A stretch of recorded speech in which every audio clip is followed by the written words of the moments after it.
सारे नाम है। राधा जी को लाडली भी कहा जाता है। और अभी जो मैंने आपको भजन सुना है उसमें राधा जी के 108 नाम हैं। उसको ज़रूर घर पे जाके पूरा सुनिएगा, आपका मन बहुत प्रसन्न हो जाएगा। तो अब हम राधाष्टमी के बारे में शुरू करते हैं।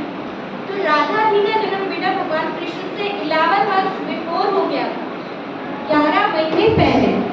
लेकिन राधाष्टमी कब मनाई जाती है?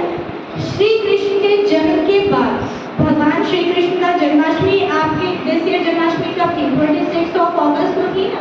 और आज आप राधाष्टमी मना रहे हो, तो 15 डेज बाद राधाष्टमी होती है। भगवान कृष्ण, अब राधाष्टमी के जन्म की कथा सुनिए कि जो इनके पिता थे वृषभानु और इनकी माता का नाम था कीर्तिदा। तो इन्होंने पिछले जन्म में बहुत तपस्या की थी और उस तपस्या का फल ये था कि इन्होंने राधा जी को, कि श्री कृष्ण की जो प्यारी होगी उनको अपनी संतान के रूप में मांगा था। तो हुआ क्या था कि जब ये इनका जो जन्म होना था तो इनकी जो माता थी कीर्तिदा, उन्होंने वायु को अपने गर्भ में धारण कर रखा था। वायु ही थी गर्भ में, तो वायु का ही जन्म होना था। लेकिन जब ये वृषभानु बहुत भक्त थे, पूजा करते थे। अब राधा जी के जन्म के बारे में बहुत सारी मान्यता, जो सबसे ज्यादा रिलायबल है वो मैं आपको बता दूं। बहुत सारी है क्योंकि ये लिखा अलग अलग वेदों में अलग अलग लिखा हुआ। तो इनके बारे में कहा जाता है कि वृषभानु जब सुबह पूजा करने के लिए जा रहे थे तो इनका जन्म कहाँ होता है? बरसाना में। तो वहाँ पे यमुना बहती है, तो यमुना की तरफ ये एक ऐसा कमल का फूल जो था उसका ऐसा तेज फैल गया था जैसे करोड़ों सूर्य उसमें समा गए। और उस तेज की तरफ वृषभानु को वो इतना अट्रैक्ट कर रहा था वो कमल का फूल कि वो वहाँ पे बढ़ते जा रहे थे, बढ़ते जा रहे थे।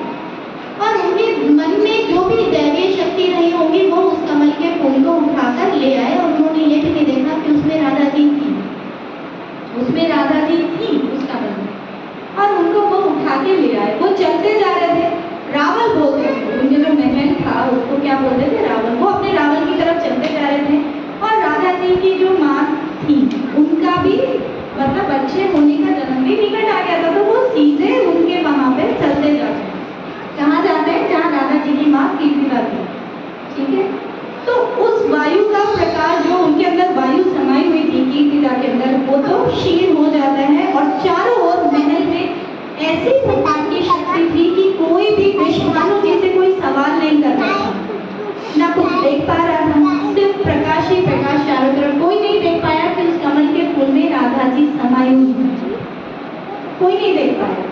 और वो धीरे धीरे चलते जाते हैं, कीर्तिदा के महल की तरफ जाते हैं और वहां पे ले जाके उस कमल के फूल को रख देते हैं। और वो प्रकाश चारों तरफ इतना फैल जाता है कि कोई समझ नहीं पाया है कि राधा जी का जन्म हुआ है या कमल के फूल में से वो आई है।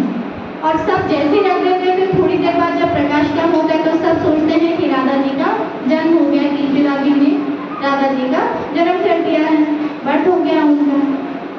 तो ये थी राधा जी के जन्म की कथा। अब राधा जी को 11 मंथ्स हो गए, वो ना आंखें खोलती थी ना किसी से बात करती थी, ऐसे जैसे। फिर जब 11 महीने बाद भगवान कृष्ण का जन्म होता है, कहाँ पे जन्म होता है उनका? गोकुल में, है ना। गोकुल में जब जन्म होता है तो वृषभानु जी और भगवान कृष्ण के जो पिता थे, दो पिता थे, वासुदेव जी और नंद बाबा। तो नंद बाबा और जो वृषभानु थे वो बहुत गहरे मित्र थे।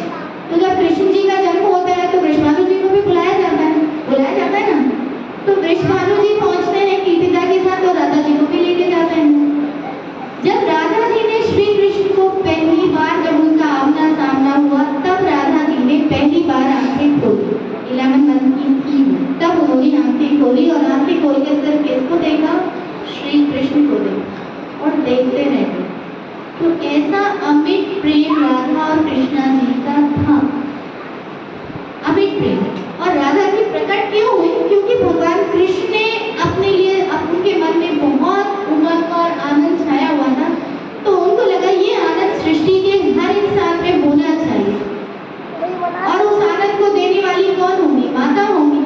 तो उन्होंने अपनी इच्छा से राधा जी को प्रकट किया कि इस संसार में मेरे जन्म से पहले प्रेम प्रकट हो जाना चाहिए। इसलिए राधा जी 11 मंथ पहले